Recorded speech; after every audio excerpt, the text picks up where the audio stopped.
Good evening, everyone. I'm Austin Hall, the Director of Beach and Rec for the town. I want to thank you all for coming out tonight. We're excited to have you view this presentation. We're joined tonight by Chad Frost from Kent Frost, our consultant on the project. I think you're really going to enjoy what he has to show you. This is something we've been working on for a year now, and it's gone through the Beach and Rec Commission. It was just at the Board of Selectmen 2 weeks ago, and now here for some public input. This is just the beginning of the public input on this design that Chad and Beach and Rec and Board of Selectmen has come up with. So looking forward to your feedback. You'll see the sign that you may have seen on the way in.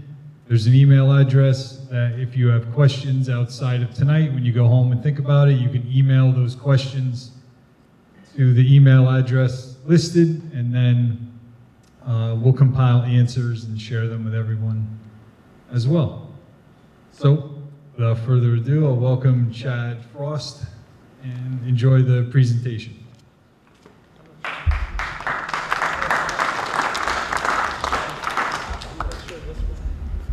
Is this one working?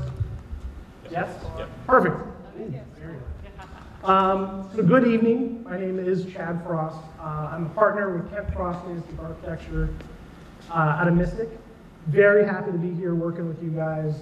We go after fun, exciting projects like this. And over the last year, we've come to find what Surf Club means to you. Perfect. Hopefully that's a little better.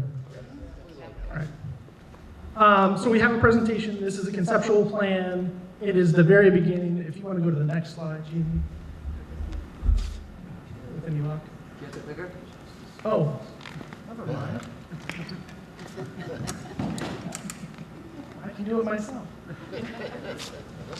All right, so this is the preliminary conceptual plan, presentation, and public input. And I want to stress all of those words.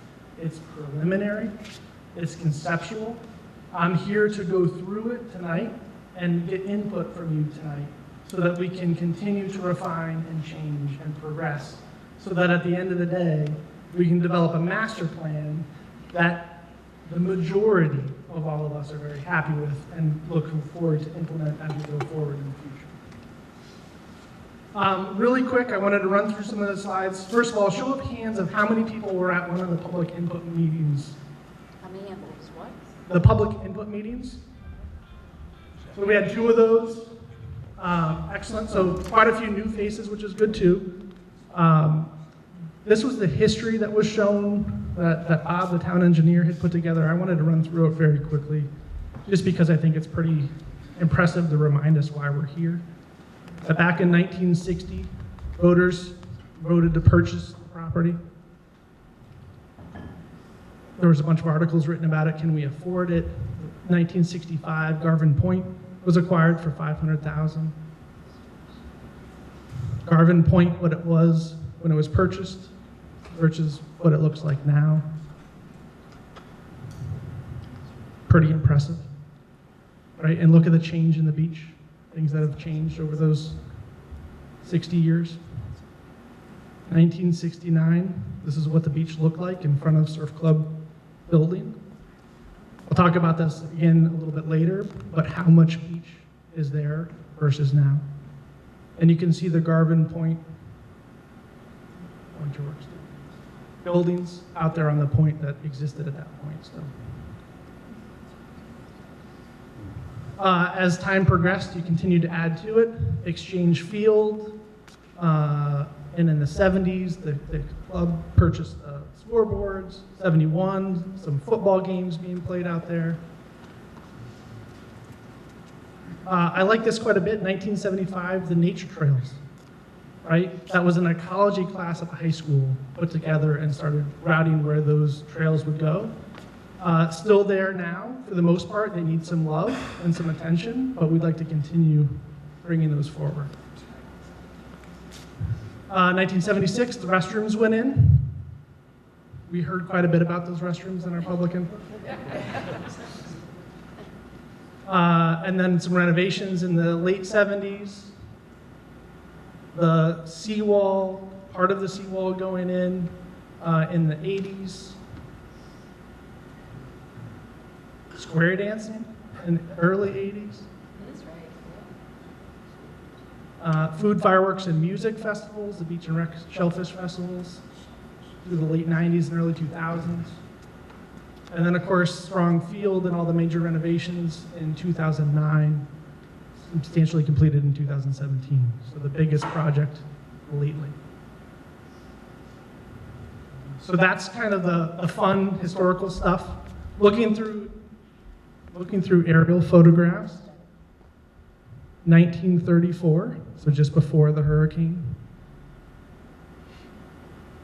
Notice, so we've outlined in all of these where the surf club property is. You can see where the building, surf club building is, which was the clubhouse for the golf course back in the day. Garvin Point. What I do want to point out here is just how much sand is out here back in the 30s. Jump in a couple years, 1951. We've lost some sand already over at where the sailing club is. Interesting to see land changes up through here from fields and the houses. The golf course is getting greater developed. Jump into 1970. Interesting up here. This looked like it was a pasture at one point. It's now been starting to grow back in. The woods on the golf course side pretty much existed the whole time. There is a utility easement that runs through there, and that's kind of the separation between the two. But the athletic fields are actually over on this edge, current athletic fields, and they're down lower. This was a sloped hill across it. Jumping to 1986, a lot more golf course development. You can see the athletic fields starting, right? So there's the football field, there's the baseball field. Each club is now up and running as a club. There's the beginnings, this is the last of the field, and we have a baseball field up above in 86. And then by 95, more parking has now been added. All of the fields are a little bit more developed, added baseball as we've gone through, and now we jump to current times.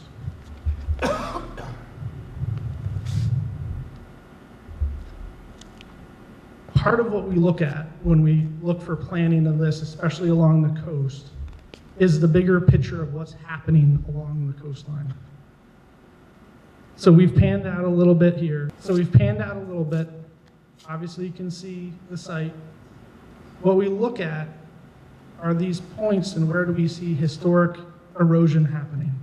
And what we know with the coast of Connecticut, especially the northern coast on Long Island Sound, our southern coast, is the sand is moving from west to east, kind of on a daily basis. As the tides are flushing, the sand is generally progressing across the coast in that direction. What happens is as we get either man-made or natural features, jetties, rocks, things like that, they trap all the sand on the west side, and we get erosion that happens on the east side of those features. And that's what this graphic is really looking at, is historically, over time, where have we been losing sand on a larger scale than just surf club. And I'll point out that this outer edge, that's the 1934 shoreline, and this inner is existing current day shoreline. So that's how much beach has been lost, both from erosion and a little bit from sea level rise at the same time. And it gets worse on these back edges where the erosion happens first. And that's kind of important as we talk in the future, especially where the sailing area is now. That's driven some of the erosion. If you were at the public input, this was one of those plans that we had out and available to look at. Talks about flood zones, flood elevations, has some of those historical photographs. This overlays on current day photographs the 1934 coastline, the current coastline, and then the coastline with 20 inches of sea level rise. And CERCO, which is the agency out of Yukon Avery Point, that's telling everybody what we should project for sea level rise in Connecticut, is predicting 20 inches of sea level rise across all of Connecticut. That's our planning threshold that we need to be ready to accommodate. So when we map that on there, about half of the beach is lost just from that 20 inches of sea level rise. And then what I did want to point out here too, it's very interesting. Historically, when we look at this area of the Sailing and Beach Club, the sand line used to be pretty consistent along the edge, leading up to the rocky point. Now that there's been some seawalls and other structures put in over there, they've stopped erosion on their side. On this side, look how far back that's eroded and all the sand that has been lost. And then what happens is as this area loses sand and it's no longer able to be carried in the water as it's traversing along the coast, it then goes to the very next spot and starts picking up sand again and carrying it along the coast.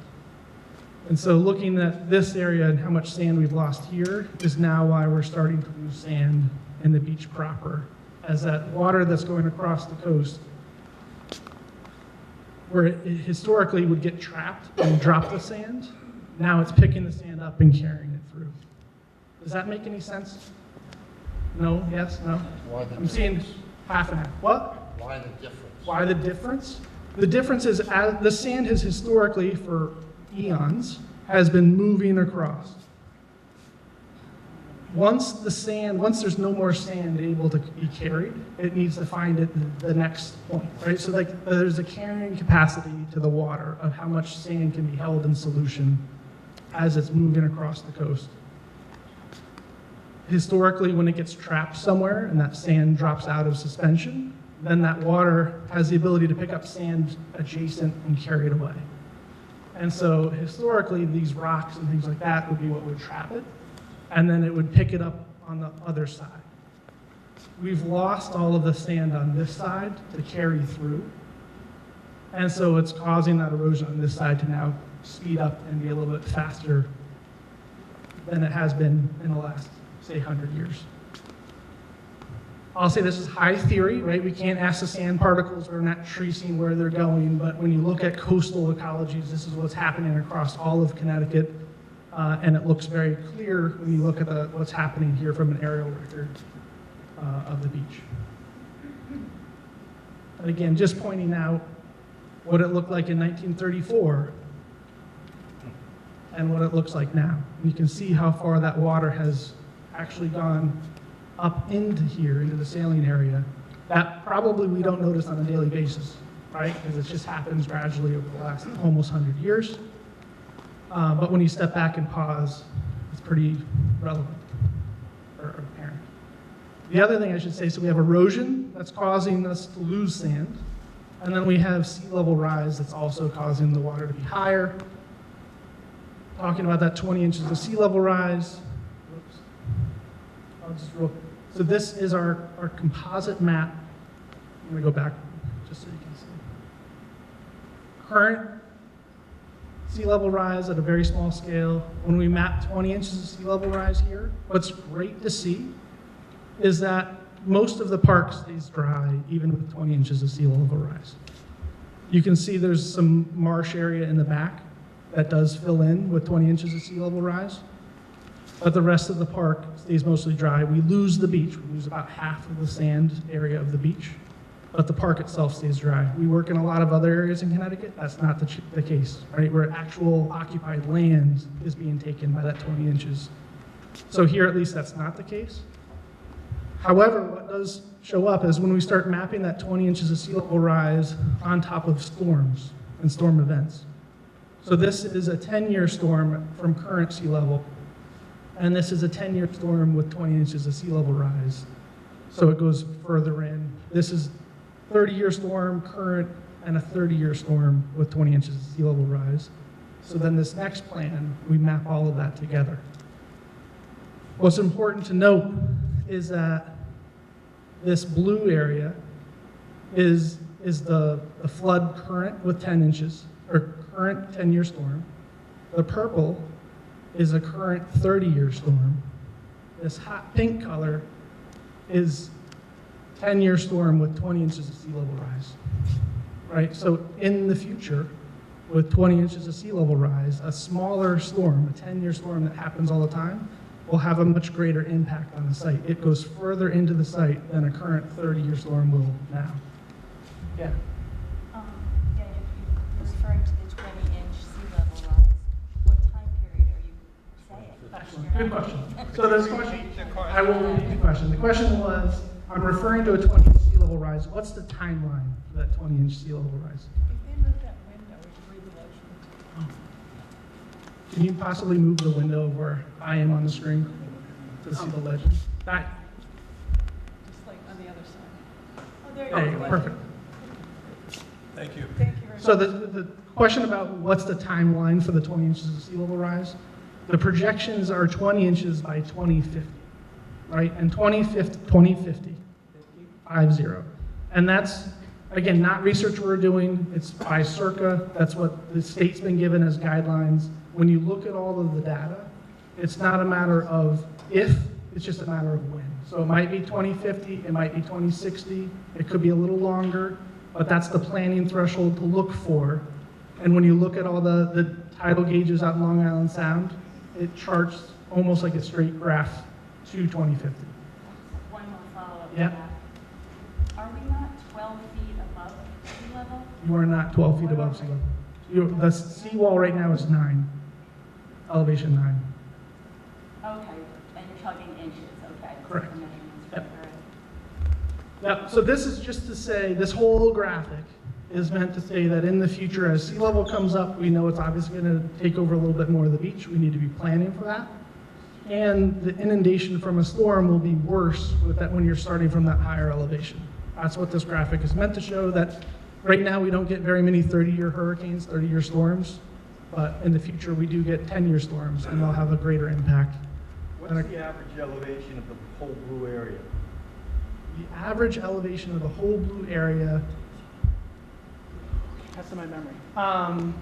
It's all flat. That's all. I would say it's probably in the neighborhood of 5 or 6, would be my guess. Remember, it's been quite a while ago. But in feet, elevation 5 or 6. I can get you a real answer. That's just from memory, but I can, if you want, when we follow up, I'll get you a full answer. So that was some of our analysis that we did looking forward as to what do we need to be accommodating as we're going forward with the planning. As Austin mentioned, we've been doing this public input, basically since the end of last year, so in November and then again in January. We had 2 rounds. The first one was here. We had over 100 people in here for that event. We got about 60 responses, which was phenomenal. The following event, we had about 60 people, got about 30 or 40 responses, which was great. And then we put it up online and got another 176 responses. Every response was about 10 pages long of written questions. So we had thousands of pages and thousands of responses that we then collated together into this summary. So I'm going to try in about the next 5-10 minutes to summarize thousands of pages. But we want to go through that and make sure that everybody agrees that this is kind of what we have heard from the public as far as what you want within the park. Again, summary of in-person, summary of online. We separated those out so that we can tell if there's a difference of what we're hearing from people that come in person and might hear some of the information and can talk about sea level and have some of those questions answered, versus those that might be doing it at home and not having the answers or questions answered. So we separated those, and then we pulled them all together in an executive summary. All of this is available on the town's website. Right now, I think this document's about 400 pages with another almost 800 of backup. So if you want to go through it, it's all there. We did break it down through history, circulation, parking, athletics, general amenities. Those were all the topics, if you were here, that we got feedback on all of that. And I'm going to go through what we're calling our program elements. So when we go through all of that data, at the end of the day, what I really care about is what are the features that you want, right? If you're building a house, I need to know, is it 2 bedrooms, 3 bedrooms, 10 bedrooms? What's the program going to be? And so these are the program features that we got out of that public input session. For the beach, ADA access is important. More than what you have currently tried to do, really get access down to it. Preserve the beach at all costs. Avoid any loss of the current beach. They want sand restoration, the seawall, explore options for moving the seawall or keeping it, or evaluate what we can do with it. There was a lot of great feedback on what we call proactive coastal improvements. We asked a bunch of questions about should we wait until there's a problem and then fix it, or should we act proactively? Very large response for acting proactively, and a very large response for what we call natural and sustainable coastal solutions. I've got some examples of those. But instead of a hard structure, instead of seawall, is there a nature-based way? Can we do dune establishments and things like that to protect the coastline as opposed to hard surfaces? There was a desire for wetland and dune restoration, optional shellfish areas, aquaculture, living shorelines, increased trees and green spaces, native vegetation, and one thing that we heard repeatedly on a variety of topics was do not overbuild. We like it very close to how it is. We just want it nicer and newer and updated, but we don't want it to be Disneyland. Sure. All these things you're talking about in a current budgeted plan, or I know you got hundreds of comments of what everybody wants, but what is the status of all of So what I'm going to lead you through all the comments that we got back, and then we have developed those into plans, and I'm going to run you through those plans. Okay. That's why we're here. Excellent question. So for the surf club building itself, the overwhelming feedback was a brand new building. But the existing building, it was great. It was kind of, I'll say cute, but it doesn't meet the needs. It doesn't meet anything of what the public was looking for, and that it was either relocate or elevate in place. I should have also mentioned in that flood discussion, the current building is within the wave action area, within the V zone, and it's below the flood elevation. So it's a couple feet too low, and it's too close to the water currently to where it will get impacted by wave action in large storms. So that's part of the elevate and move strategy. One big thing, maintain the water access and all the views. That people love the building and the view from the building. Make it accessible. It obviously wasn't built originally to be accessible, but it needs to be fully accessible now. Some indoor amenities that are highly needed: bathrooms, showers, changing rooms, bigger, better kitchen, AC, Wi-Fi, expanded office space, a larger space for events. We know the existing space only holds about 75, which limits most people from being able to really rent it. It needs to be larger. There needs to be a community room for either community programs, teen space, programming, summer camp, things like that to run programs. Restaurant food service options, better lighting and overall upgrades. Outdoors around it, larger deck, larger boardwalk, picnic tables, shade, ADA access again, outdoor showers, better trash and waste management, keep the snack bar, and then better service. And then at the bottom two, preserve the historic charm and the beachy casual vibe. Again, the common theme that we heard. And then there was a desire to explore both one-story and two-story structures to see what the impact would be.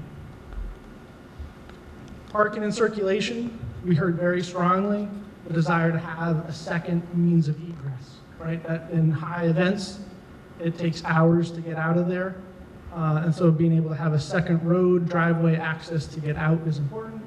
Probably not to be a second entrance, right? We don't have to staff multiple entrances. We still want one main entrance, but for emergency and or large event exits, we need a second exit. Walking trails, renovate the existing walking trails. There was the strong consensus to avoid building new trails. If there's enough trails, they just need to be renovated. From traffic calming was a big one, slow the cars down. We heard a lot of people feel everybody drives too quickly through the roads there. Reorganize the existing parking lot, create better circulation, repave, restripe signs, basically new parking areas. Add accessible parking spaces throughout the site where we need them. Add lighting and provide parking and spaceability so where people can get there. Like if you're headed to the park, will you know if there's parking available? And so that's not something we can show on the plan, but something we're keeping in mind so that there could be technologies so that you know if parking's available or not before you leave the house. Walking routes, pedestrian routes to connect to the site, huge. If we can get people to walk and or bike there, we don't need parking spaces.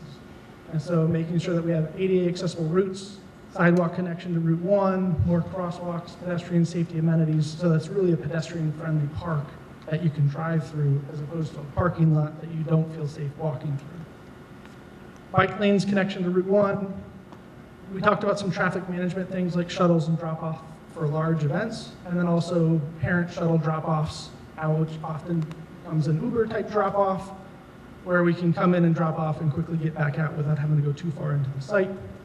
And then areas of celebration. So there's so many really cool spots within the park, but we don't overly celebrate them. They're just kind of there and you have to define them. Bathrooms.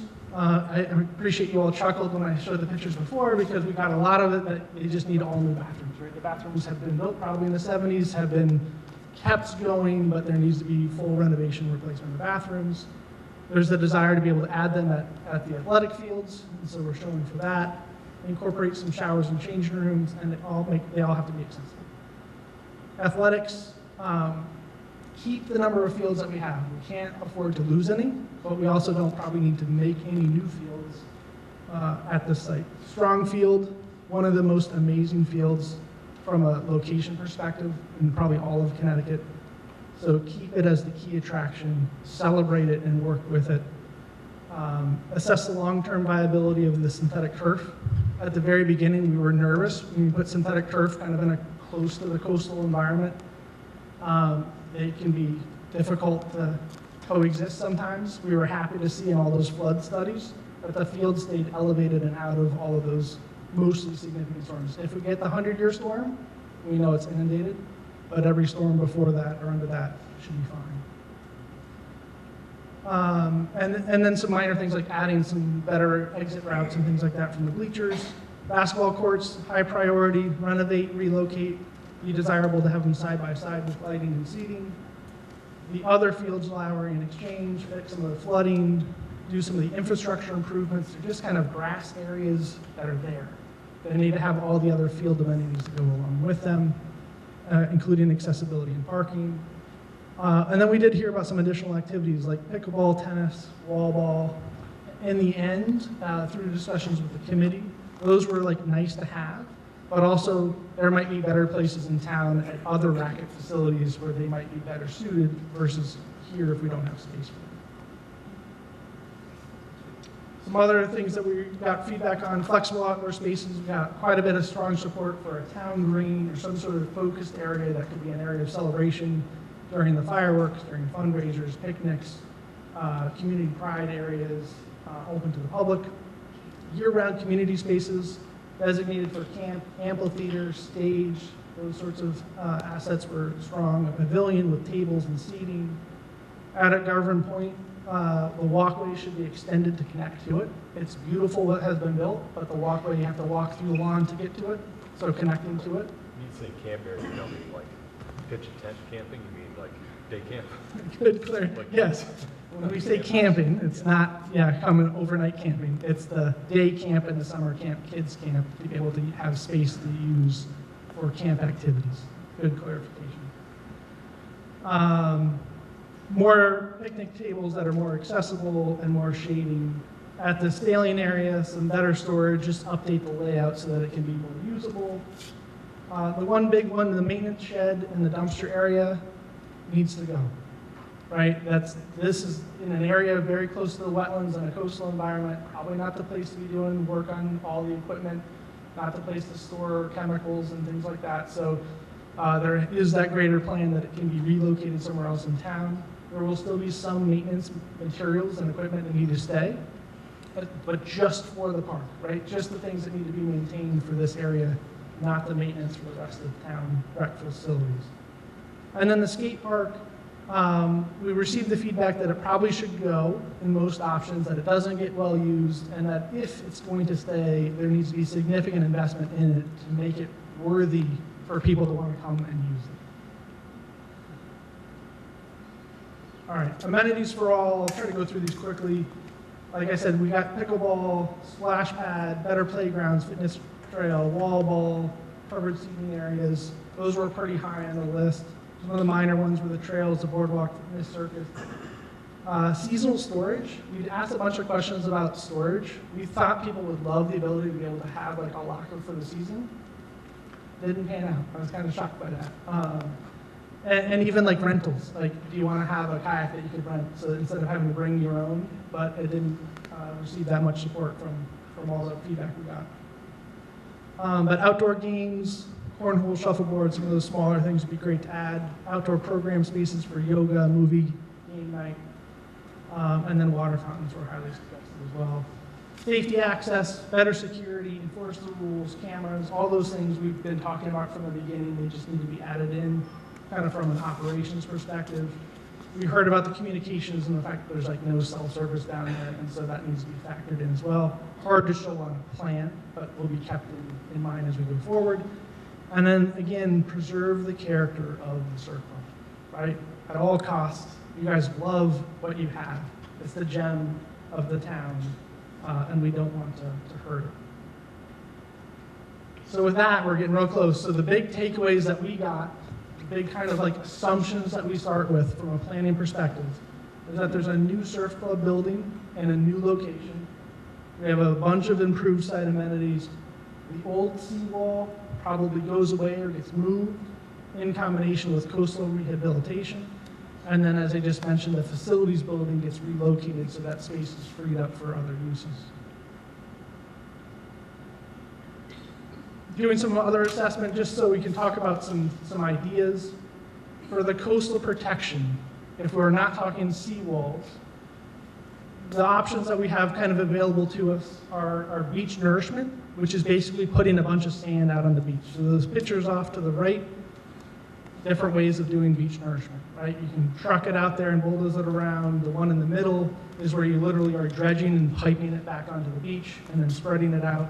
These are all approved methods of doing beach nourishment or just adding to the beach. Dune restoration is another one that we've talked about, that being able to provide dunes so that when storms happen and erosion happens, there's sand already there in the form of a dune that can move in and fill in the beach.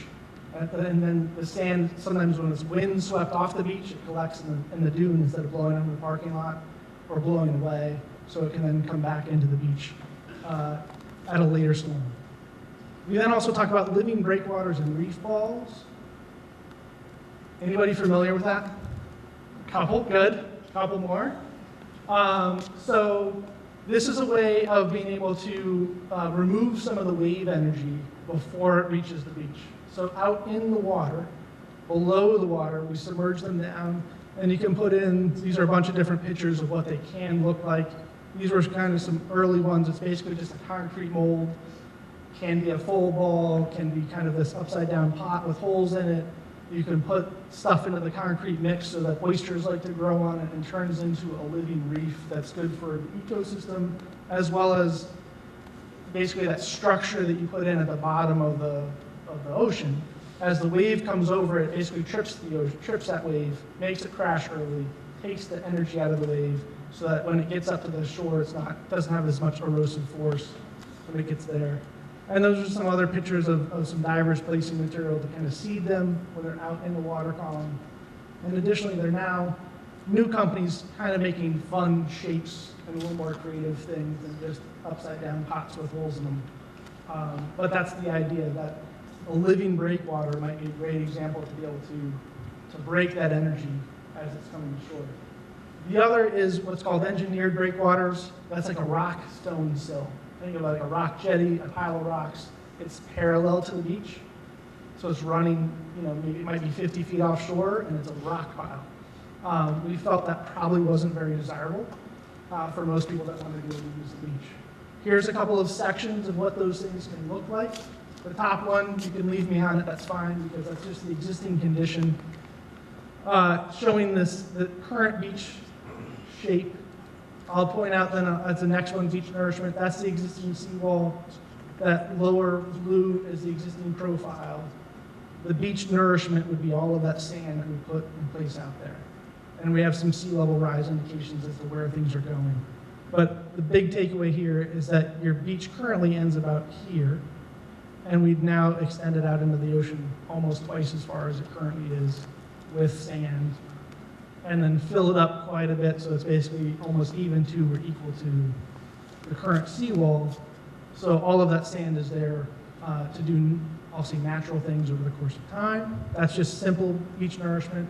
We can then do dune restoration with beach nourishment and the living breakwater. So this puts a dune on the backside of where the wall had been, so that we have that in the future, and it has something out there to break that wave energy. And then this is just the one example with that stone sill out there. Again, we felt public would pretty much hate it. The whole reason you go to the beach to have a stone wall in front of you would not go over well. So we've basically focused in our plans that we're carrying the spatial requirements for something like that. Beach nourishment with some reef walls out in there, and the ability for a dune to be on the uphill side.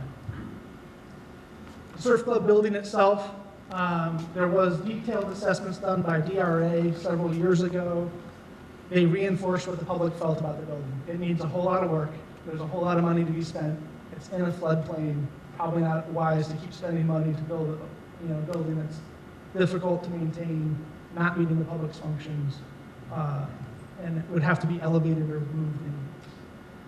So with that, we then took the spatial requirements for what should a new building, how big should a new building be. So on the very left is the existing building footprint, about 5,500 square feet of usable area, broken up into all those different categories. We then did a program for a 1-story and a 2-story building. So if you add a 1-story building, we do add quite a bit of entry and circulation space, just because as the building gets bigger, you have hallways, you have all that extra interior space.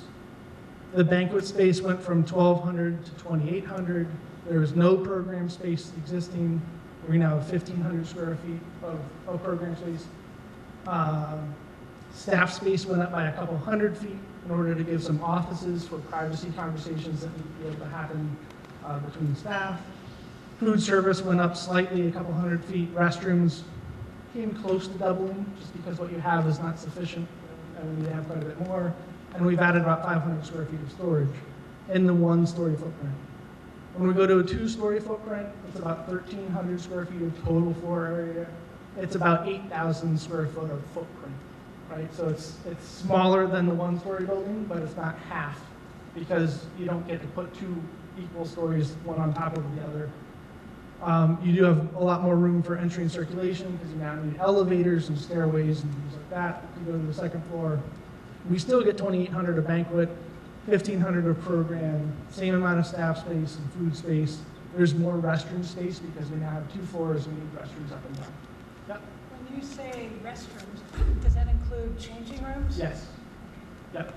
So you could have separate restrooms, just walk in and use it, but changing rooms when you've got little kids and you want to Yes. stand on something. Yep. And is that enough? Is that enough? It's probably never enough, but it's what we would recommend at this stage, right? And what I want to stress is this is a footprint. This is the existing footprint. These are completely generic, made-up footprints. The whole reason we go through this exercise is to figure out how much land do we need to have, what's the size of the block that we're going to put on the plan so that we know what the right size is to move it around. So that's why we do this.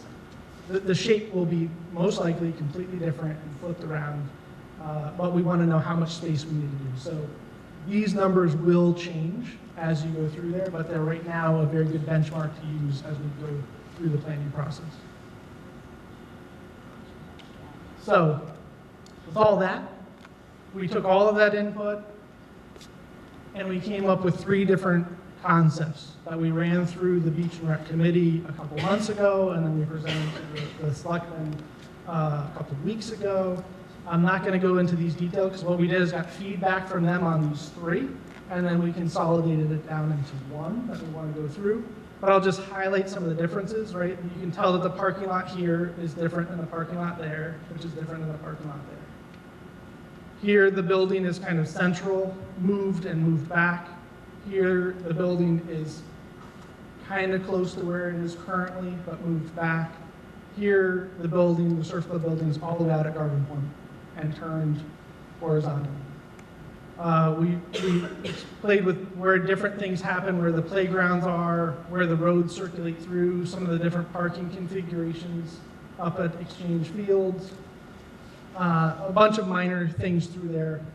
What I'll say is at the end, pretty much everybody universally did not like this one, right? The building out at the point, not close to there, to where it kind of is now.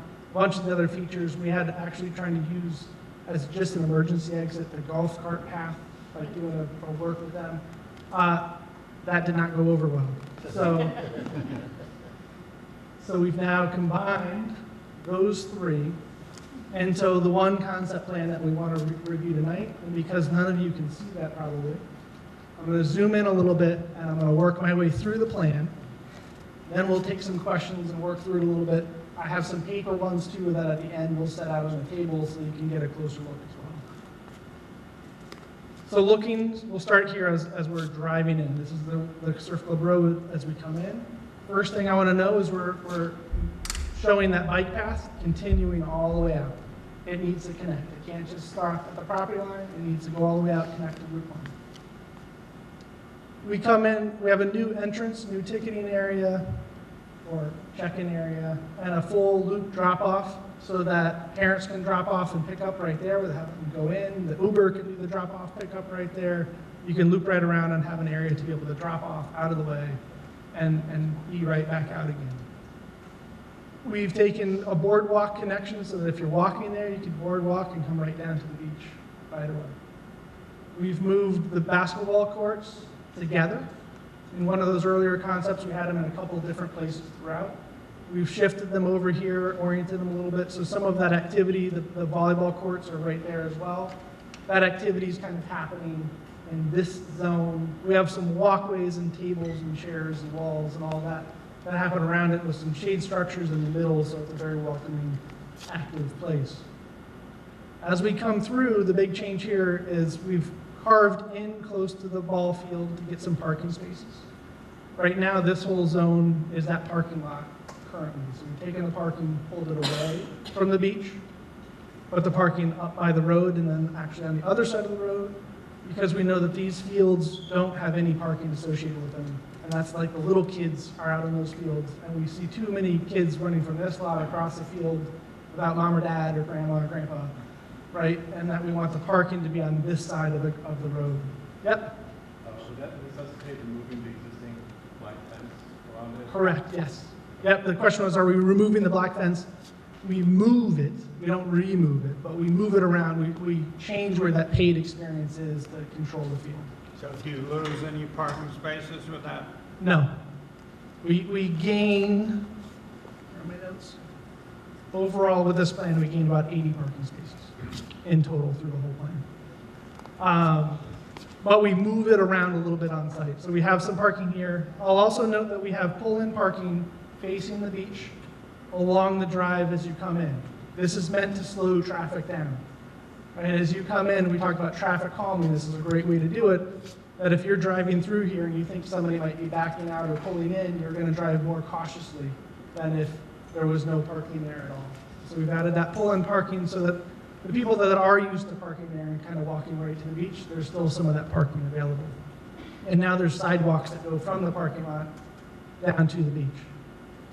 We've moved the proposed beach and rec facility further to the west and back and turned it to face to the west a little bit. This is oriented, I'm going to forget the name. There's a lighthouse 4 miles off the coast. It's oriented looking at that lighthouse. Yes. So that's the orientation for where that building is located and angled. So Surf Club building is kind of now central. We have a loop drop off, so you can come through and drive right on through, or you can really drive up through. That existing kind of lollipop that's there now, very difficult to use. This would be much more comfortable, have a full drop-off lane, a bypass lane, a welcoming area at the front of the building, and then a very large deck off the back. We're showing the footprint here for a 2-story building. That was what most people felt they liked as we went through it, that it was a smaller footprint, but the ability to have maybe the event space upstairs So that can be happening kind of separate. The public can still walk down on the deck down below and be separated and not feel like you have the public in the event space. We have some shade areas out to the side, so if the snack shack is right there, there's now a shade area. It could be the sailcloth type shades and seating, food service right there. We have this winding, I'm going to call it a boardwalk. It doesn't have to be wood, but some sort of specialty pavement winding pathway that connects the whole beach. So that you can go from one end to the other end. It connects over to the existing Garvin Point part there. It connects the building, it connects the shade structures, the basketball and volleyball area. It winds slightly up and down. So back here, it's high. It's up at about, like, say, elevation 12. Down here, where we come down over the dune and down onto the beach, it's now accessible onto the beach. So where's the seawall on that plan? The seawall is gone on this plan. So the seawall has been replaced with an increased amount of beach and a new dune that would be in the place of where the seawall had been. So this is that living shoreline concept. So good question. So this light line that's hard to see out there, that's where the reef balls would be out in the water. The red line that you see right there is the 1934 coastline. The black line is where we would propose to fill out into the water to do that beach nourishment. So you gain about double the beach. That blue line is your existing water line currently. So we double the amount of beach and we put a berm, a dune behind it. And that dune acts as our protection and we elevate everything behind it as opposed to the seawall. The seawall is good at protecting things behind the seawall. It's very bad for protecting the beach itself. It causes a lot of erosion at the beach. And so because we got such strong support that the beach was, we couldn't lose it. This is the best way to protect the beach. But the seawall stops the wave action. The wave now is going to go all the way up on these lawns. No, we'll have, the dune will be high enough to be above that flood elevation. But that's, again, what I would say, this is concept. We want the feedback and to see if people like it or don't like it. And that's part of what we'll get afterwards. Yep. It appears that we're losing a lot of picnic tables. We think we're actually adding a lot of picnic tables and picnic areas, but we can look more detailed at where those all are to make sure that we're not losing any. We want to have more, and we want to have them spread out throughout the park. So, excuse me, if you're going to have an event there, and you're going to need to have deliveries, Yep. and also you're going to have things that need to go to the snack bar, and you're going to trash, where does that go? Well- So it's not right smack in the middle of where everybody's trying to come in and drop off. So the way we normally like to recommend is those are controlled activities that happen during off hours, right? So the trash is picked up in the morning. It would happen, there would obviously be some trash here, but we'd have it all pulled to dumpsters in the back. Is that those three little things, are those trash? I can't- Oh no, those are like the size of this room. These little things here, Yeah, oh, those are like tent pavilion things. Those are shade structures. So that's a snack bar. So where would a truck, say if someone's going to have a wedding? So if you're having a wedding, the chairs or the caterer, they're going to pull in and they're going to use this as a drop-off zone during that. So I'll just keep going so I can try to get through this, and then we'll try to answer questions as we go. We have a large kind of arrival entry area. We're showing some wave beach and some things like, or wave benches and things like that. We do have some picnic tables, chairs throughout this new lawn area that currently doesn't exist. Larger deck all the way around, connects down to the boardwalk. We have connections over the dunes down to the beach. This is a new potential playscape because the old one gets relocated to the side. It's larger than what's currently there with the play surface. We have a new bathroom building adjacent to that, so it's directly adjacent to the playscape. We are showing the splash pad that was requested potentially in this location. This is a larger reoriented parking lot, right? So it's angled with, and I'll get to that in a second. The bocce courts have been relocated and aligned to kind of go with the parking and everything else so you can get close to them easier. This is a large pavilion space out at Garvin Point. So this is kind of the low area. Right now it's lower here and higher out here. So that works great for kind of concerts and things like that. It's a natural amphitheater, if you will, a little bit. We are showing picnic tables, we're showing the grills along the edges, we're showing movable seating, whether that's Adirondack chairs or wheel benches, details to be determined.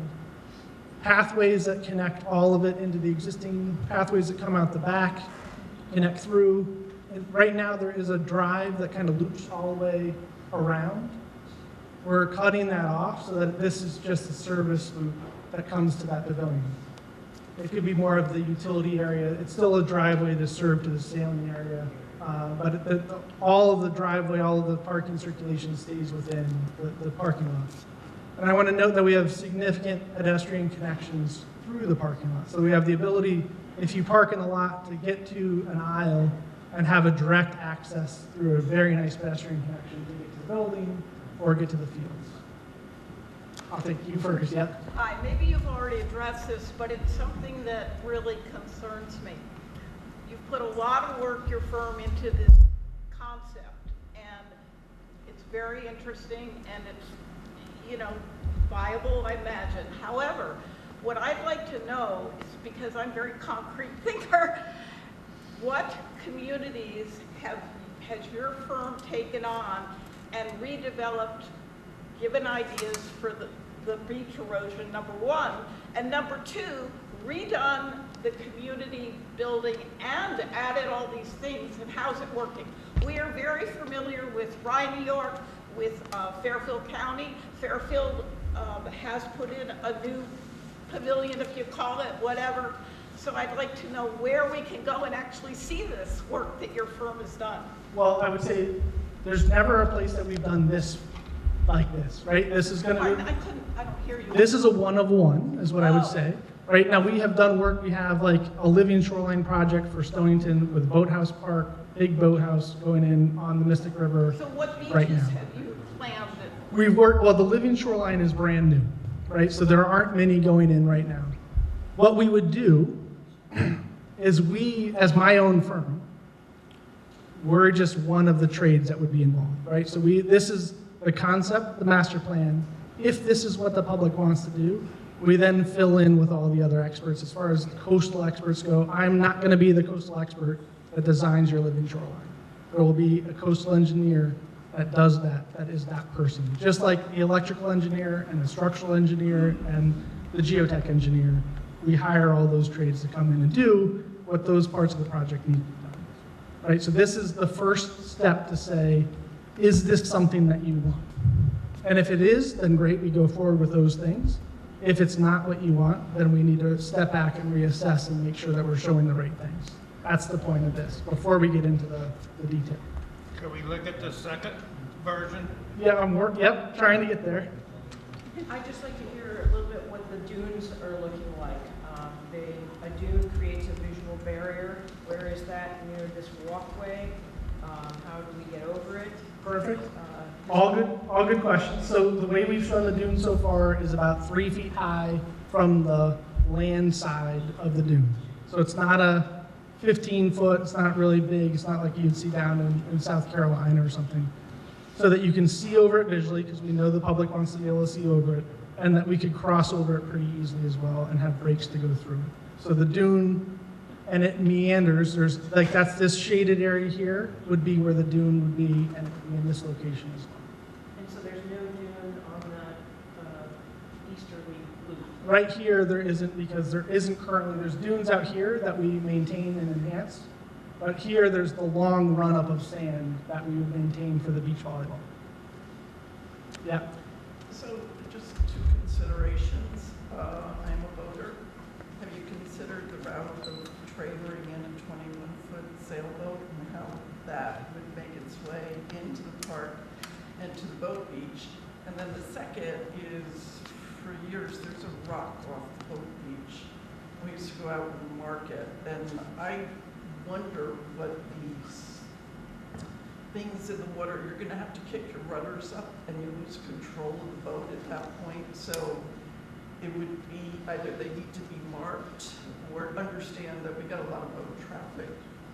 So two good questions. The questions were getting a trailer into the boat area and then making sure that the reef balls or something we're not putting in there aren't interfering. So the access to get, and you'll see it in a little bit, but you can come through a loop up here, come through this driveway is exactly the same driveway you currently drive on now. If you're driving Is it, that between parked cars? no. Oh, So if you come through here currently to drop off your boat, it'll be just the same or easier because the roads getting there will be wider. We're not showing any of this here because we just, at the moment, we said there's not major changes. It's going to stay effectively as it is, or you're just moving around where somebody stores their boat. are you doing the? We're down here, we're increasing we're doing beach nourishment, so we're pushing the beach further out. We're allowing the beach dunes to either side that are currently there to expand out, but we're leaving the access through. And we're not doing, or not recommending, I should say, any of the reef balls on this side of the Those rock. 3 dots right there? Those 3 dots are just, that's the red line Oh, I'm sorry. that's showing up. That's the historic coastline right there. So we don't have anything blocking your view. Now over here, I agree with you. We'll need some buoys or something to mark where those reef balls are, if they're going to be within the water column of somebody standing by. Thank you. Yeah. Okay, so I have 3 questions. Okay, I'll try to remember. First is, what is the rationale for 80 more parking spaces? I'm looking at this and I see the parking lot is like the biggest element on here. I understand you might need some more, but what's the rationale for 80 more? That seems like a lot. So That's question one. 1. Yep. So question 2 is, part of the charm of this existing building is that it's kind of a small, cozier event space, and it's very expensive for people to rent. With this bigger, more, I guess, elaborate space, I think we're gonna have to charge people more. So, like, the cost, revenue, benefit element, I think would need to be looked at for that. And third, answer those. All right, 2. So I'll start with 2. Why is the parking going up by a little bit? We heard that the parking meets the need most of the time, but we know it doesn't meet the need during major events. We also expect that as we have a refreshed park, people want to come at a higher frequency. We add down here, although this lot looks, it's nicer, it's more organized than what you currently have. We gain about 30-ish spaces down here. Most of the parking that we gain is what you'll see in a minute, up at the athletic fields, up by exchange fields, because we're putting more parking up there that currently doesn't exist. That's where most of the parking comes. As far as rental costs and costs on return of the building itself, I'm going to assume it's going to cost a little bit more, and it's going to be a bigger building. This was what the public asked of us when we went through the input, was that there needs to be a bigger space, that the public didn't have, a big enough space to rent. If the feedback after all of this is that's not true, then we can go back to a smaller building. The building still is in a flood-prone area that still needs major rehab. Those things don't change. But the other thing that we haven't done too, that I'm just going to put out right now, we don't have a cost estimate on this. The first thing we always do is develop the plans and make sure that we're headed in the right direction, refine those plans, and then as they get refined, we start putting cost estimates on it. So when we start adding this up, most likely things will get phased, things could be removed, things will change, maybe get bigger, maybe get smaller, as far as the budgeting phasing goes as well. My third question, I remember. Oh. So, why so much office space? Who is going to be in these offices? So I would say there's not a lot of office space. Currently, there's basically the same amount of office space that's there now, but they're all in one common space. And there's times when you might need to be having a phone call with somebody about special services or donation needs and things like that, and there needs to be some privacy between staff to have those conversations. And so that if somebody walks into the desk to get their pass, they're not hearing about somebody with financial hardship on the phone 5 feet away. So that's where the additional space comes from. It's not that they're, increasing by a lot of area. And we've found that having staff there is a very effective way, since it's the biggest asset from a rec perspective, that this is the right location for that staff to be. So all the beach and rec will be there? The beach and recs, I don't want to, the office space expands to meet what's currently there, the staff that are currently there, with some private space to be able to have those conversations, is how I'll best answer that. What I'd also say is, I'm not an architect, a building architect, I'm a landscape architect. So we're doing a size massing plan to be able to say, this is the size of building we want to plan for. It will go through the same iteration if the public decides you want to build a new building, to rehash exactly what the footprint is, exactly what all the uses are, and exactly what the sizes are. Yeah. This boardwalk here, when you come in at the, This one? yes, Yeah. is that like where the first beach is now? Yes. And this, Basically very similar to what you have now, just it's realigned. will there be any parking spaces there? The parking spaces are right here. Oh, so it's, So you'd be able to park here and then walk down this way. This is for pedestrians. I'm sorry, I didn't hear you, what? This would be for pedestrians as you're coming in as a way to Right. be able to, Yeah. go right to the Okay, so you can just park up where that curve is and then, drop off. Yeah. oh, you only can drop off? Yep. You can't park there? Nope. So you have to park way over there? This is about where the current parking is now, yes. So I want to keep going so we can keep moving, and then we'll put all the plans out. You can look at them in more detail and put more, I think one more, yeah. I have a couple of questions. Like where the bocce courts are now, where, like access from like parking to Garden Point, and like, can you show quick like where the beach access points are that you're not, going through dunes to get to? The beach access points on this plan. Yeah. Yep, so we would have, this is the stairs that were just built. Yeah. This would be a new ADA ramp to get, It's just like, so behind that boardwalk is dune, right? So here. you're only gonna access it from where they intersect? You're gonna access point, point, point, point, and all along here. Okay. And then coming through, like from the parking lot to Garden Point, is it walking through the bocce courts? There's a big trail that goes through here. It's not through the bocce courts. There's a sidewalk that goes through there. So the scale here is probably a little bit difficult to read. Like, this is an 8-foot sidewalk that you can probably barely see from back there. And then the other question I had was like with the building, a lot of that is in day-to-day public use space. Had a pavilion type building, with the snack bar be, was that discussed at all? And like an event space or offices pushed back into where that amphitheater is, into that area? So what we heard from the public was that they wanted a new building that was bigger to accommodate bigger events, and they wanted it close to the beach with the view, and that the view was what was important to them. If you feel that that's different, then if your opinion doesn't align with that, then we want you to write that down on the sticky note and make sure you. Chad, can I talk in for a second, because I think I know what he's asking. He's talking about, do we need to have beach and rec office space in prime real estate?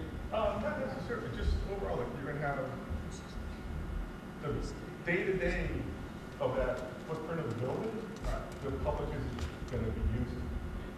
Where if it was an open pavilion, the public would be able to have picnic table space, so you could have essentially the amphitheater you could use as, the pavilion is an amphitheater in the evening, so you'd have beach concerts instead of facing away from the water.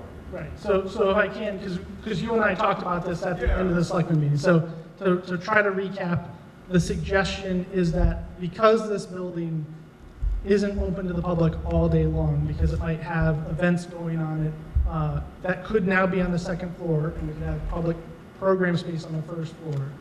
Should this building be relocated somewhere else, or should it be something else? It can absolutely be, is my answer, right? What we have been told so far by the public is that they wanted a larger building with these activities in it. If we get the feedback. Public said they want more office space?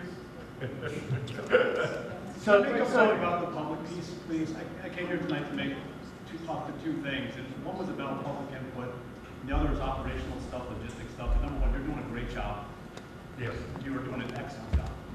Public input, the survey data that you shared, that's online, 265 respondents. That's 1.5% of our voter registration. That's about 4.5% of our households here. You're being put at the information that you've gotten, I'm not even saying it's wrong. The input, the 265 respondents, I'm not even going to say it's wrong or right. However, that is a very, very poor representation of our community. You need to make, if we're gonna make strong statements about what the public wants, drive that number up. I've lived here my entire life. Moved here in 1969 with my family when I was 2.5. I've raised my family here because I wanted to. I've been a head lifeguard here. I've been on the Beach and Rec Commission. I've been a director of athletics, first full-time director of athletics, worked with the Beach and Rec to do the things that I've done there, understand the operation of it as well. Like, we need the input. If this is gonna work, and we need to learn from our failures in the past of other things that we've done in this community, whether it's the high school or other projects that we've done here, the Academy Street project that just can't get off the ground. We need to get support, and this is our gem, and that's why we need to do that. We have, I have not received anything directly, but I get a beach pass every year. Has everybody that bought a beach pass, have they gotten an email with the survey to take? Get the survey out to everybody. Use every resource you have in this town in terms of who registers for voting, who registers for the beach and refuge, especially when you think about beach passes, who's using the kayak racks and everything else, the boating things, the people that use it, and do it now while our summer people are here. Now's the time to do it. See what that looks like. And I'm not going to say it's going to be a ton different, but then you can be in a stronger place with that. So that's just one of the points, and I want you to finish your presentation because you are doing a great job. But I don't think we can get away with what we're doing. So Ted, we sent this invitation to 7,000 emails, and there's what, 50 people here. We can't use that as an excuse, Austin. I've worked in government, I've worked in school systems. That's not the right answer. And trust me, you know I've got your back, and I support you 100%. That cannot be the answer from our government officials, well, this is what we got. I didn't get that email. I didn't get that email. So if I could interject a minute. Just to answer percentages and all of that, and what I should have maybe started with at the beginning. So I've been doing this now in Connecticut for 26 years, right? The feedback and the participation that I've seen in the last year from Madison residents far exceeds anything I've seen across every municipality we work in the state, right? So when we get 100 people that came to that first event, we normally in most municipalities when we work, we get 30 and we're happy, right? When there was 100 that showed up and we had 60 responses, we're assuming some of those were couples that came and filled out one instead of two, right? That's a phenomenal response rate from what we're normally used to seeing. I 100% agree with you that it's a fraction of your total population, and it's a fraction of the registered voters and all of that. Just like when you have an election in November, it's going to be a fraction of the voters that actually show up to vote. So the participation to me, from my perspective, has been phenomenal from Madison residents. And the fact that you got this many tonight is a good show. What I would like to do, what I expect this to be, is most of the time, we don't get a lot of feedback until we have a plan for people to react to. Yeah. Right? This becomes something that people can now throw darts at, say they hate things, say they like things, and we have something to get that feedback started. So I fully support that we can do better. We'll continue to strive to do better to get this out there. And now that there's a plan, we hope to get that feedback started. And if there's anything in those assumptions, that's why I went through that whole list tonight. If you feel there's something in there that you don't like or don't agree with, we want to know about it. No, and you're hitting all the right points. That's not my point there. Yeah. I just think those response rates and I hear what you're saying too. Yeah. I just don't think as a community we should settle for that. We've done that in the past. The people that have come out after the woodwork said, why do we have this, 9-acre, parcel for a high school? And the high school plays across the way, and the other thing, why not be down on the 42-acre parcel that our community voted down because not everybody showed up. So I just think it's in our best interest when we talk about the crown jewel of this community. If we're going to rest our hat on 1.5% of voters, 4.5% of households, I think we're just doing our service, and I think our community is better than that. So I'm not discounting. That's not your job, though. I understand that. Heard and understood. I'm talking to our town leaders. Okay. All right, I have a question. Can I just make a comment as one of the town leaders here? I 100% agree with you. And we've every year tried to improve how we have outreach to the community. We have the Madison Alert System. We have about 3,000 people registered. We've been using the Beach and Rec email distribution site, so it is going out to the people who buy beach passes. It goes out to the seniors, but I know we all have overload with email, right? So we're trying to find other ways to also reach out to people and get more involvement. We're going to have things all summer down at the Surf Club to talk about this with plans available. It's going to be there at the festival. Yeah, and we're going to do QR codes and all this stuff. So there's going to be further outreach. I 100% agree. We want to make sure that everybody's engaged and everybody's voice is heard. But it is hard, and if you've worked in government, you'll understand that most people are living their lives and they don't think about any of this stuff until the last minute when they have to go in and maybe pull a lever and vote on something. So we want to get ahead of that as much as possible. So if you guys have ideas, more, please send them, and we have an email address. We want to hear the ideas, because I would love more participation. Nothing's more frustrating than for us to spend time and a lot of money and a lot of staff resources to put together a plan that then people at the last minute show up and just dump all over, right? Yeah. So we want to make sure that everybody's going to be engaged, and it's not going to make everybody happy. This is going to be controversial no matter what, but I think our goal is to at least have everybody informed, understand the decisions that are happening, understand the timeline. So that's what we will, I pledge to you, we're going to do as much as we can to get this out there. So, and your ideas, I would love your ideas.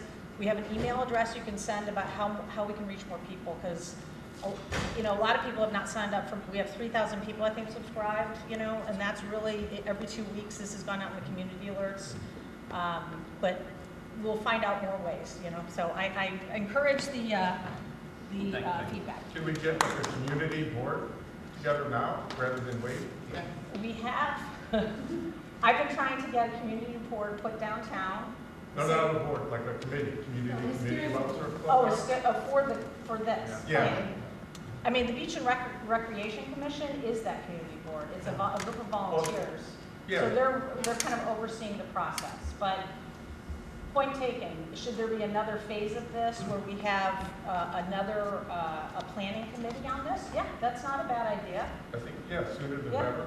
But I'm just saying that the Beach and Rec Commission is a volunteer board. The Capital Improvement Committee, there's a lot of committees, and then the Board of Selectmen is involved in this. But, you know, if there's a way that we could have like a community review board or something on the plan also to give feedback, that's something we could consider, absolutely. So what I'd like to do is that, because there's going to be a lot of questions, and I'm happy to stay as late as anybody wants to stay. But what I'd like to do is try to get through the plan, so that people that might not want to stay as late as I might want to stay can see what they want to see and be able to go home and make comments. And then I can stay and take all the questions that you want to have and all the feedback. But I want to be able to get through this so that those people feel like, okay, we've seen the rest of the plan and are able to leave. So let me finish, and then we'll. So are you keeping the existing bathrooms? No. Why not? Oh. All right. So what we have is, that's the location of the new buildings. This is the pavilion, bocce courts, the picnic area, the renovated parking lot. As we go up, again, Strong Field is an amazing asset, right? Absolutely phenomenal. The entrance is amazing, but it feels like when you're going there, you have to like go to the maintenance facility and you're not sure where to park. You park over here, the walk to get there is not great. So we've aligned the pedestrian walks so that as everybody parks here, if they're going to the field, they have a nice big walkway to get you safely to the field. You have the drop off where it should be in front of the field, to be able to have buses pull in, pick up kids, drop off kids, parents, officials. Likewise, the trails that I mentioned, that we rehabbed those through. There's an area right through here that would make a great little educational amphitheater that looks down towards the wetlands. From the high area right here happens to be on access with the front of the field. We have more continued walkways that go through. We do have a little bit of parking we can gain along here that would probably be good for officials and coaches and things like that during games day. We added a sidewalk all the way along, and I should note this is now a 24-foot wide road, as opposed to anybody that's driven back there right now. It's about a 12-foot, feels like a driveway. Can't pass back and forth, so this becomes a real road with real parking, a real sidewalk, street lights and things like that, so it's safe to go back and forth. We know that sometimes there might be people parked one side or the other for an event, and you have to go back and forth walking wise to the back. Continuing up, there is, oops, went too far, going back. Well, since I'm here. So this road now continues. That's that easement area. There's a power line that runs along there, so we can bring the road up. We can loop the corner, and we can make our way up to the parking lot and up to Route 1 to be able to get out. We envision this road as really just an overflow exit for major events, right? It's not open, it's not an entranceway, it's blocked off. And one of these things we can talk about, is it blocked off here all the time? Or is it blocked off down here, depending on how we want people to access these fields? But it's not the way into the surf club for the majority of the time. We have a new shade structure bathroom up at the parking area. We're showing playscapes, some small playscapes intermixed within the field areas so that siblings have a place or something, an activity to be able to do while the other sibling is on a field. We've improved the parking. If you've been back to this area, so this is the lower parking area. There's a very nice mature tree that we're leaving. We're making this basically now just a drop off at the lower level, as opposed to a handful of parking spots that are there. There's the boardwalk that comes through the wetland. We have a nice arrival area, ties in with the sidewalks and the drop off, new bathroom facility, and then walks that connect over to a small youth field. We now have a larger field there, actual safe, accessible routes from the parking area up above down to the field elevation, either ADA routes or steps, some viewing areas from up on high. We looked at a couple of different configurations for that parking area. This is kind of the way the contours run, so that's the simplest way, which we believe to be the most cost-effective way to build that parking. And I'll note that with this road, the way it turns the corner up there, the fields get shifted around a little bit. And so that's why the ball fields move down here, and I'll say the rectangles, the football fields, the soccer, they tend to move north-south. The alignments get better as far as solar orientation goes as well. So, one more. That's the summary of where we're at right now. What I'm going to do is I've got, like I said, I've got some printed boards that I'm going to put over on the table so that if you've heard me enough, you're welcome to go over there and write your comments. I've got sticky notes that are both pink/red and green, with the intent being if there's something that you like, write it down on the green sticky note. Green is good. Pink, red is bad, right? So if there's something you don't like or something you want added, we're going to read them all, so if you get your colors mixed up, that's fine. But that's kind of the idea. We like to be able to have a very quick, generic takeaway, as there's a whole lot of good comments, bad comments. How's the public feeling about these? But you can stick those all over the plans and be able to kind of give us some more direct feedback and be able to look at the plans and see a little bit more detail than what you might be able to see up here. So, You're not going to show us the next plan up here? the next plan up here? Yeah, the next plan. You've got 3 plans. We had 3 plans. I want to see all 3 of them. So what we reviewed those 3. This is the one that they've been coalesced down to. This is the plan. So this one sucks. Okay. Well, then you can write that on a sticky note and put it on at home. I have a quick question. Real quick question. And you did call on me, but then I got, sort of talked over. But according to the current regulations, how much of an elevation does the new building have to be? The new building needs to go up by about 4 feet. So it has to be more than it is now? Correct. Or additional? More than it is now. Right now it's about elevation 9, 10. It needs to go to probably 14. Okay. And then we're going to have it 2 stories, so it'll visually be there. It's going to be elevated and then... It will be elevated and it will be a new building. Right now it's probably 1.5 stories with a roof, and there is a second floor that's not open to the public that's up there, that's storage. Oh, there is, okay. But, yeah. Okay, thank you. Yeah, and the plan would be to bring grade up to the building. Okay. Right, so it doesn't feel like it's up on stilts. Thank you. Same note, what's the setback from the water line compared to where it is now? of the new building plan? I would have to measure to tell you the real number, but I would guess that we're pushed back somewhere in that 50 to 75 feet further from the water. I can give you a better answer, but that's my gut feeling right now. Hold on one second. Austin, do you want to take these plans and go set them over there? Oh, or there's paper ones that you can just put out. There's older ones that are mounted that you can see in the back. Does this have to be approved by a coastal commission? Absolutely. Does this have to be approved? This needs a lot of approval. First and foremost, it needs the public approval. Then when we go to actual like permitting, this is Army Corps, this is DEP. Yeah, this is definitely coastal permitting. Can I ask you a quick question? Yep. Yep.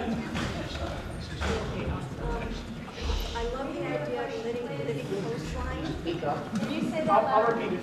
Sure. I love the idea of a living coastline. Those dunes you already told us are going to be low so people can see over them.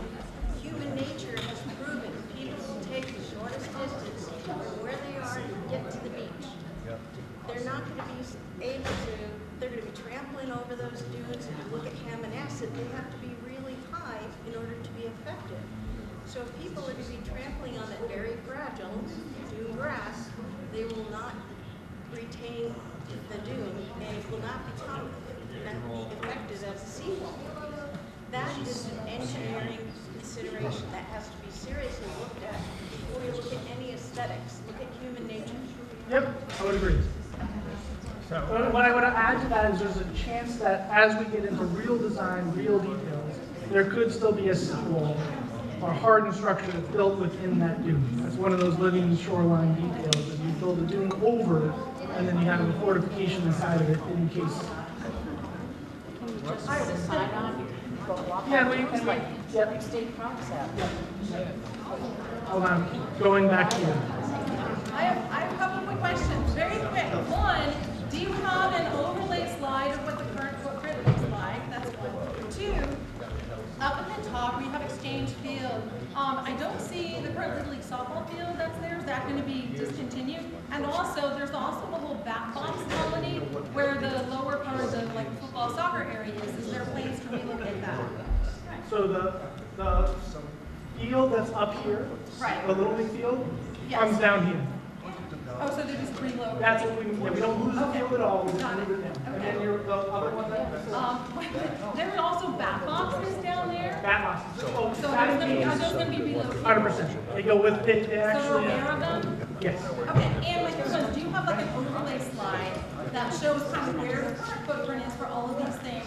Like just kind of like black lines put over this so that we can see what's shifting and how much? I easily can. Okay, good. I don't have one, but I easily can. That'd be great. You're doing the citizens of Madison a favor. Can you give us a cost analysis of all these plans? All these concepts. We need to know, people need to know what this is going to cost us. Yes, we Plain and simple. Yes. Okay. Yes, my short answer is yes. That's how government works. That is the You next. say 30 million, but it costs 70 million at the end. Well, the next step, once we get consensus from the public, will be a process. We've been through that many times in this town. So, I'm sorry, I don't be dead by 2050, but Let's it hope. still sounds like short-term planning. What's the sea level rise for the year 2300? For 2,300, I don't. 75 years. Yeah, I don't know off the top of my head, but I gave you. Boston is, Massachusetts is working with different guidelines than Connecticut is as far as sea level. So what we're all geared towards is at 20 inches. They're saying it's because it's 2050 because we know it gets there just a matter of when. And then we can see it extrapolate past that, but at the time they did the plan, they didn't have the confidence to say, let's go. Well, we can keep looking, I can keep the real answer. It just sounds like short-term planning to me if one of the issues is sea level rise. Well, and that's where we normally go here plus, right? And so we can look at what those numbers are. And what I would say is the building itself is going to be well above the 20 inches. It's everything else that we have to worry about. Check out Hammonasset, they're working on a big beach addition plan. They're Oh, no, that is, from no, what- that's. Check it out. I will definitely look at it.